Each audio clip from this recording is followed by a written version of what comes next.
All right, so let's look at this calendar a little closely in the second video on the Last Supper and the resurrection of Jesus Christ.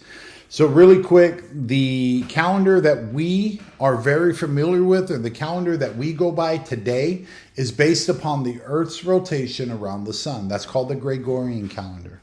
Well, the Hebrew calendar, it's a little bit different, right? It's kind of similar, but a little different. It's kind of like Tex-Mex and Mexican food.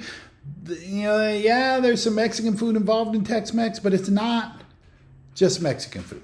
It's Tex-Mex. It's different. And so is the Hebrew calendar. It's different. It's got some similarities, but it's different. And the similarity is going to be the Earth's rotation around the sun. The difference is going to also include the moon's rotation around the Earth. And that rotation lets them know when they start their new months. And so if you looked outside at the sky, the moon could be a full moon. It could be the dark moon. It could be a waning moon. It could be a waxing moon. It just kind of depends on, where it's at right now. But in Jewish culture, the first day of the month started with the tiniest sliver, the waxing moon. That is what determined when their months start.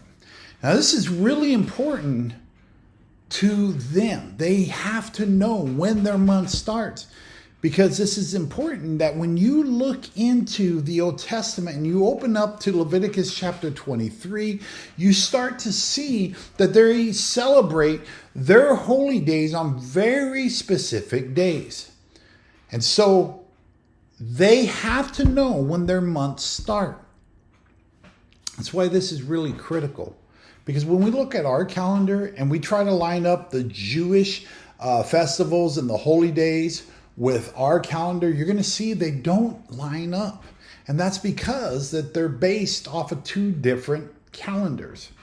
Now, as we move forward, we're going to break this down even more, and we'll look at the fact that when a day is established and stuff. I just want you guys to be aware of how the Jewish calendar and the Gregorian calendar, there's some differences, and one of them is how the months start.